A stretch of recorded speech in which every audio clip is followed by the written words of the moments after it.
Hello, everybody. This is Fran Snyder with the Listening Room Network, and today is our second episode of the Listening Room podcast.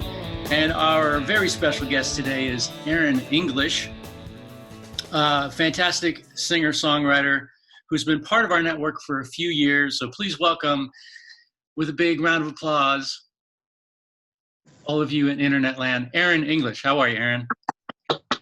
I am well. Born near a fishing village near Seattle. Tell us a little bit about how long you stayed there or until you moved to the big city. All right.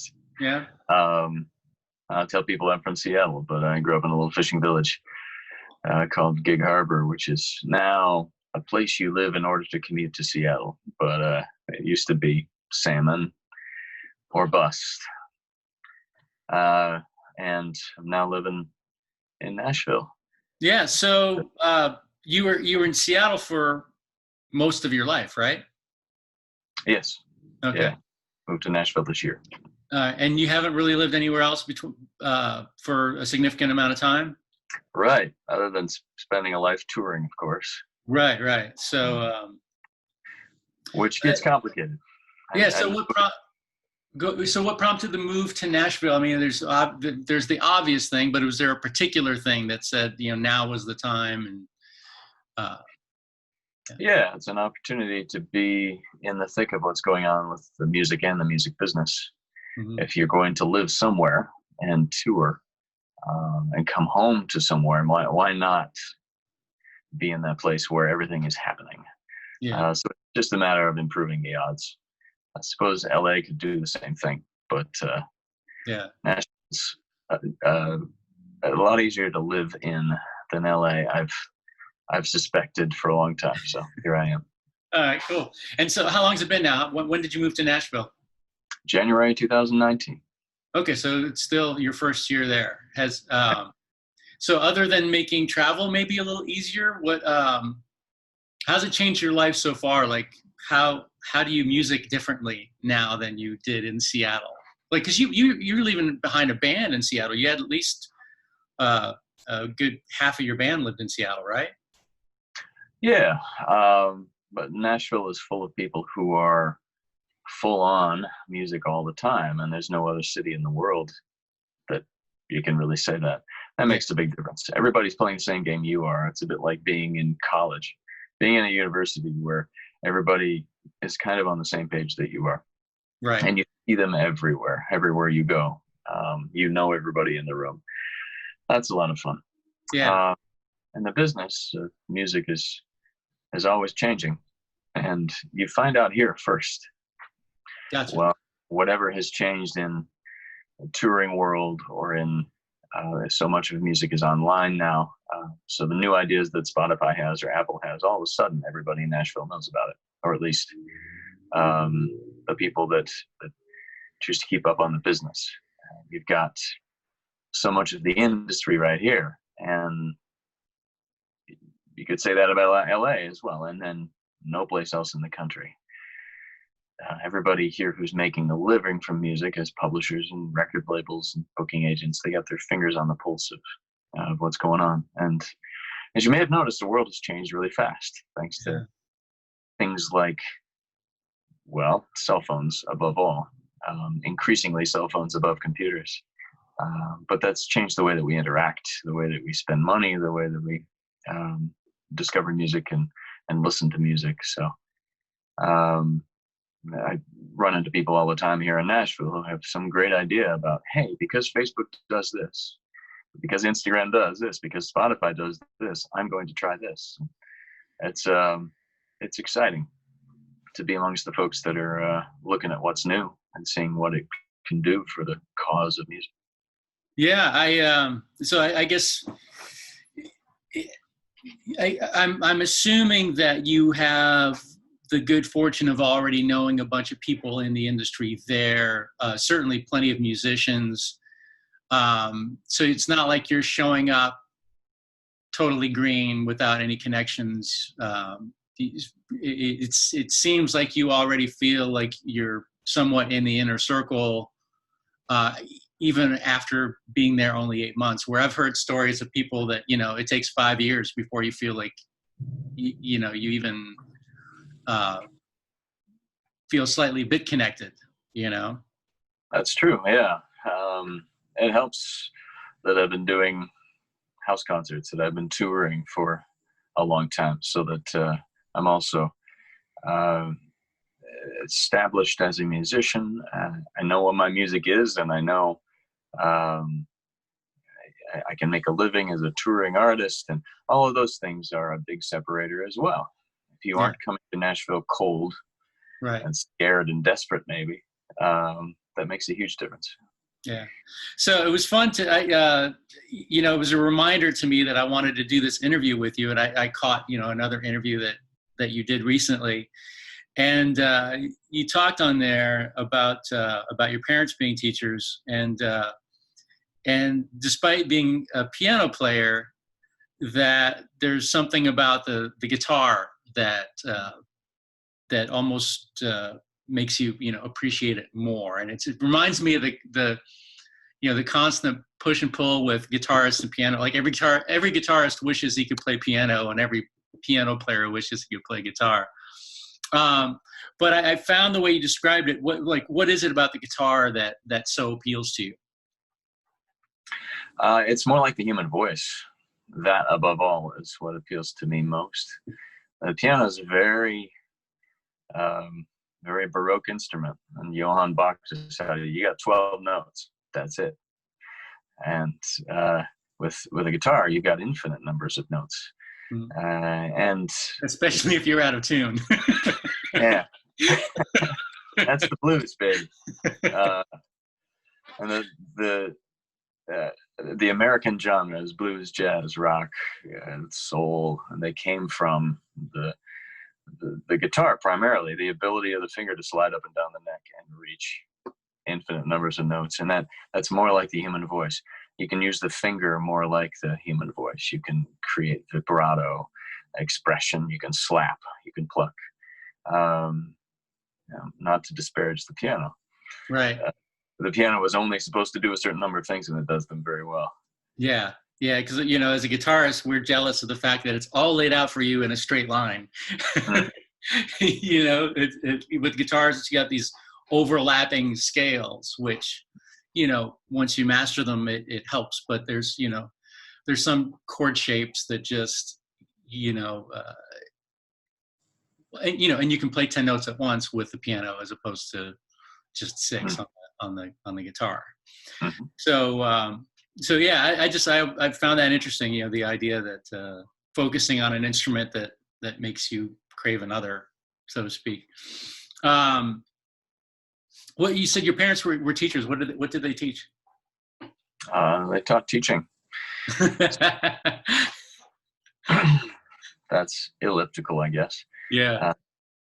My brother followed in my mom's footsteps. He teaches the difficult kids, the so-called alternative kids. Learning disabled is what they used to say, God forbid. My dad taught teachers. So okay. I've got a family full of not just teachers, they're philosophers. Like, how do you teach a kid? How does a kid grow? How does a kid learn? I became a professor of music when I was in Seattle, a professor of songwriting and of recording and production. And I suppose all of that rubbed off on me, where I was working one-on-one with these freaks, AKA artists, songwriters and producers who were way outside the fringe, and were trying to figure out how to write songs, how to capture their vision. I guess I come from a family of people who are well-trained in how to deal with those kids that don't fit. Yeah. Voila, here I am on the road. Not fitting. Well, since we're touching on the subject of teaching music, there's the classic interview question of, like, when you're writing a song, is it the music first or is it the words first? And for me, I've always hated that question, because music at minimum is at least two things, and that's the melody and the chords, or the harmony or whatever. And I think one of the things that held me back as a songwriter for a really, really long time is I was thinking in terms of chords and words, and melody was the third piece that I would have to jam in there to make the words work with the chords. And, it wasn't till 10 years or 15 years into songwriting that I learned that some of my favorite songwriters start with melody. The Paul McCartneys of the world, and certainly all the classic writers. So I feel that it really sort of held me back as a songwriter, this idea of not recognizing that melody is this, if you look at a triangle, you got the chords, the words, and the melody. And the melody was always the third piece. I would just struggle over the words and coming up with chords and shapes that I liked. And then the melody was always an afterthought. And, and sometimes it worked, sometimes it didn't. But from where I sit, looking at a lot of singer-songwriters who are applying to our network, and you've seen some of this, I'm sure, in your work, the melody is this thing that's often missing. So circling back to the question, is melody sort of at the forefront of your writing process, or like, is it an even interplay in terms of making things fit with each other, or is there like one thing that that usually starts off every song and everything else gets added to it? Well, you talked about the triangle. I would suggest there's a quadrangle because the rhythm is in there somewhere. Yeah. And that's increasingly important in modern pop.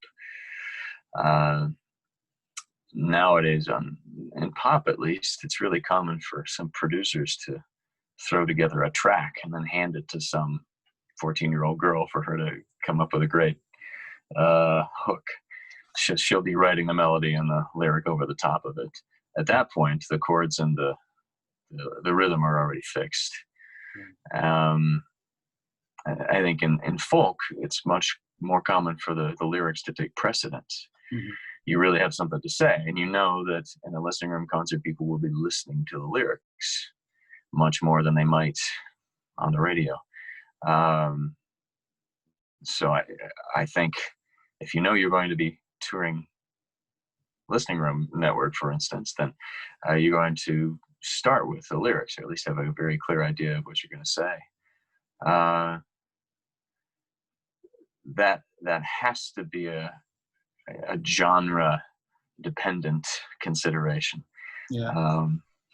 If you're playing funk, you got your 12-piece funk band up there and the horns are blasting and people are dancing, how much do the lyrics matter? Well, 4 or 5 words matter. You get to the hook in the chorus and it's shake your booty please again, or whatever. That's really the only one that matters, and everything else is dance music. Yeah. I know that at Listening Room Network concerts, people are hanging on pretty much every word. The only reason they wouldn't is if the music is so boring, and there you go, back to melody. Right. The folk is a bit like country, where the lyrics are so important. So everything else can be simpler, because if it gets too complex, it distracts from the lyrics. Mm-hmm. But if it isn't interesting enough, then people are going to change the channel anyway. It means the melody is still somewhat important. Yeah, but so for you then, specifically, is there a pattern that you've fallen into? Because you write, world music is kind of a lame, has become kind of a non-descriptor, and it's certainly American-based view of the world when it comes to world music. But, you write certainly well outside of the folk genre. You're not really writing dance music, although some of your stuff is quite danceable. I think one of the things that really drew me to your music is this affinity almost to like a Peter Gabriel type of artist, where yes, there are these massive grooves that you can drive a truck through, but the lyrics are still poetry. They're still detailed. They're still great melody. He's hitting all, everything in that quadrangle that you described. Great. So I'm not going to let you off the hook. The question is for you, when you're writing your material, is there one corner that you lean towards more? Like at least in terms of the starting of the song? No, I usually create ideas separately, and then I'm waiting for two ideas to find each other, or more than two ideas to find each other. Yeah. Meaning, I'll come up with an interesting melody or chords or vibe, and then I have a lyric idea that's floating around, and try to find a way for the two of them to collide. Once they've started to collide, then I know I'm in. Mm-hmm. You just need a shred of a lyric, the tiniest bit of a lyric to fit to a melody. Right. And then off we go. Mm-hmm. That can be an accident. Mm-hmm. When two ideas find each other, it can be a lot of work just sort of searching, and then boom, hey, how about this? And then you're off and running. That is a matter of sifting through all the ideas that you have that you know you love, and then waiting for two of them to lead somewhere. Yeah. And that can be really slow, because that's when I use the word waiting, sometimes it takes years. And do you catalog this stuff, or is most of it in your head? Like, do you sing melodies or play melodies into a recorder, or do the same thing with changes? And obviously we all write down our lyrics, but you know what I mean? Like, do you catalog this stuff, or is it just when it comes back around in your head? I catalog it. And I think if an idea is really good, then it will stick around. But I always want to get it recorded and filed away somewhere. I'm very careful about that. Yeah. I know songwriters who aren't careful about it. They say there will always be another idea, or if it's really good, you'll remember it again later. Yeah. And that makes me uncomfortable. Yeah. I like having folders and notebooks full of scraps of ideas. That said, if it doesn't float back into your subconscious, it probably isn't very interesting anyway. Right. I forget which composer it was, but it was the mere act of writing it down in a book would anchor it in his memory, so that he never actually had to go back to the book. But the fact that he took the time to put it in the book actually anchors it in his mind better. And I imagine that probably applies. Yeah, that makes sense. The one of the things that really attracts me to your stuff is the writing. Again, some of the lyrics just really struck me on first hearing, even if I didn't exactly hear them correctly. There's one song, I think it's from Waters of This World. You're a feather on the breath of your fear. And then the other one, just the moon rolling cold through the lips of the night. It's really just tons of imagery packed into few words. And my experience is that people who write well are usually well read. So it begs the question, do you read a lot of fiction? Like, this stuff doesn't come out of nowhere. Where do you spend your time reading? What are some books that have had an impact on you in terms of fiction or stories? Increasingly, what I'm reading lately is music biz journals. Right. Or poetry exercise books, stuff that's supposed to be relevant to what I do. That's a good thing, and I'm glad that I've arrived in that place, but I do miss reading fiction and nonfiction that will inspire me, and it does. If you've got a song idea you're working on, and then you pick up a book or a newspaper, or you watch a TV show, that song you're working on is in the back of your brain, and that TV show, that book will influence the outcome of the song. Yeah. If the setting is a dilapidated castle and you're thinking about fairy tales, what if the dilapidated castle represents sort of a broken marriage, because the marriage started out as a fairy tale, and now the weeds have overgrown the garden, but the roses are still blooming. It's letting the mind just wander. Mm-hmm. And seeing where it leads is helped immensely by unfocusing of your brain, backing off of the song, letting it just sort of graze on whatever's in front of you. And all of a sudden it goes, oh, hey, that could fit. Yeah. And then you're off and running. And it is the funniest thing because it feels like you quote unquote aren't working. Mm. Like you're allowing yourself to get distracted. Distraction is the whole point. It allows the subconscious to get to work. Gotcha. So when I visited you, you were going through a really rough patch of I don't know if it was primarily diet issues, but you were kind of hurting. You were going through what seemed to me at the time, and I forget the details of it, but it seemed like you were really having a tough time. And then next thing I knew, you were in Africa.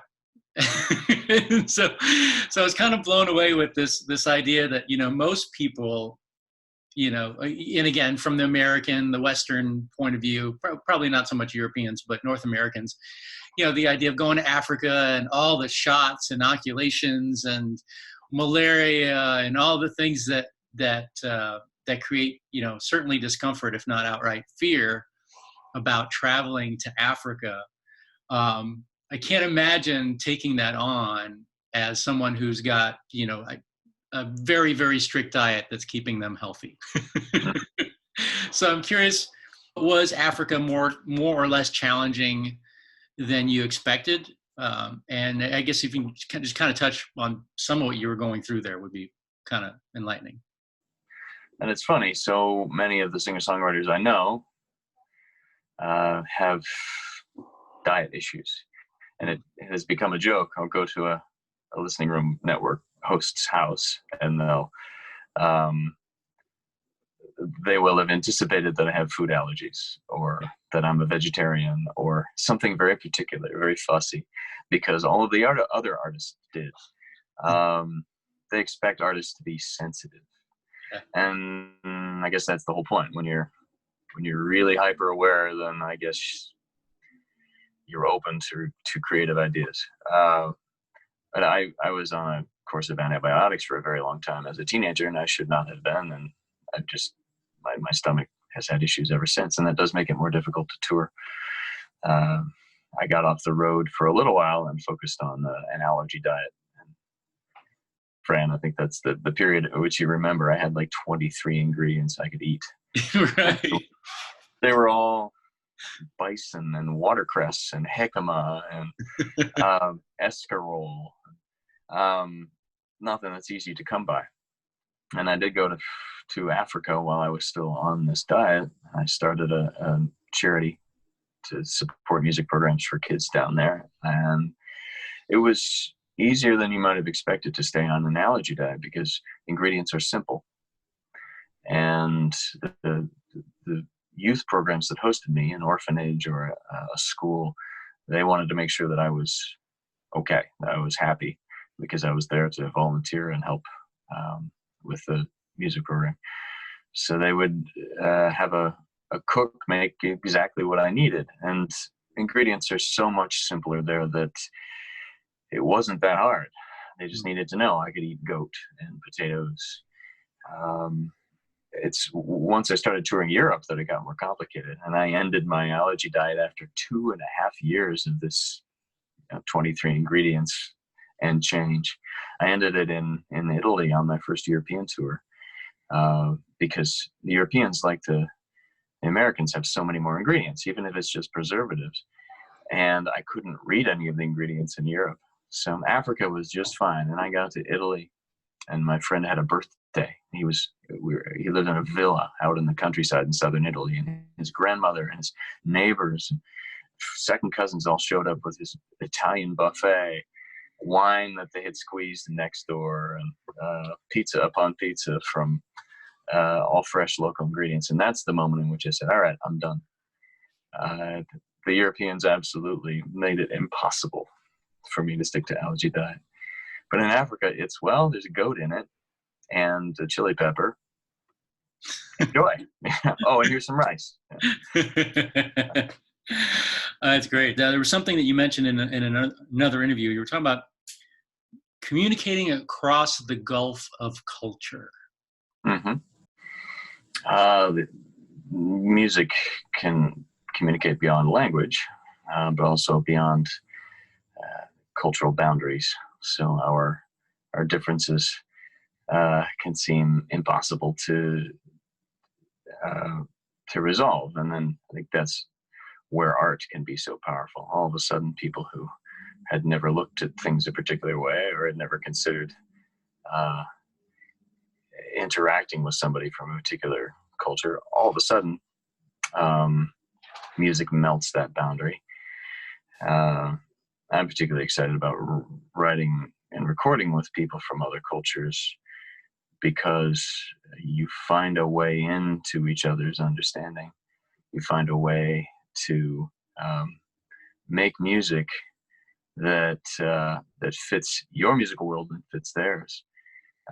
That can be as mundane as let's try to combine folk and rock, or pop and country, or it can be as far-flung as how do you get the Indonesian and the Icelandic guy to jam together, take musical languages and find what they have in common.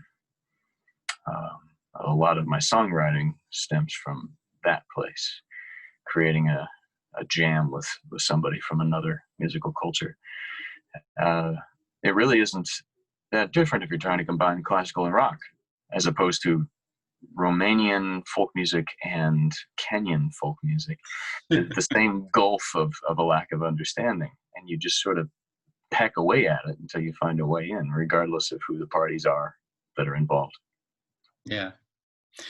So I want to get to touring a little bit, especially, your experiences. You've done plenty of big stage stuff, festivals around the world, and, found your way, into this house concert world of ours. But I'm curious, the shifts that you've gone through as a performer to feel like you're compelling, to feel like you're making the most of that intimate opportunity. Like, how has your way of performing changed when you started playing house concerts? Well, house concerts demand an authenticity in a way that's very different from a big stage. You can be theatrical on a big stage. It's a big canvas. It's like the movie screen, or like an enormous painting. It becomes an opportunity for broad strokes. In a house concert, you are right in front of someone, and the fourth wall has been broken down. By the fourth wall, I mean the illusion that the performer is somewhere else. You definitely get that in film and in theater and on a big stage. It's as if there's an invisible veil between you and the performer, and they're putting on a show for you. In a listening room, very rarely does that work. The artist is part of the same room, the same setting, the same crowd that the audience is.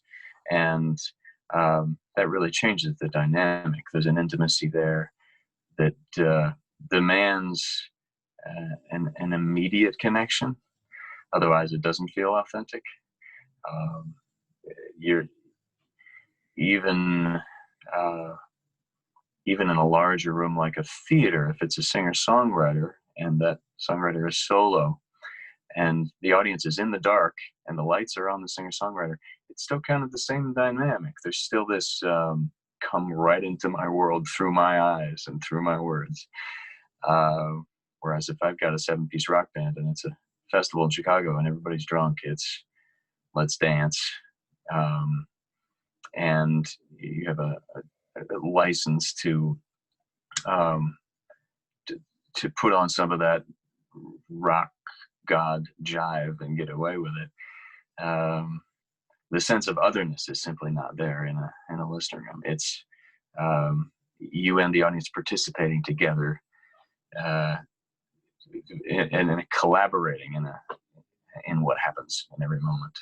I'm curious, maybe there's a finer point to be made here. There's like, if you're a solo act, there can be no concept of us and them. There's only us, right?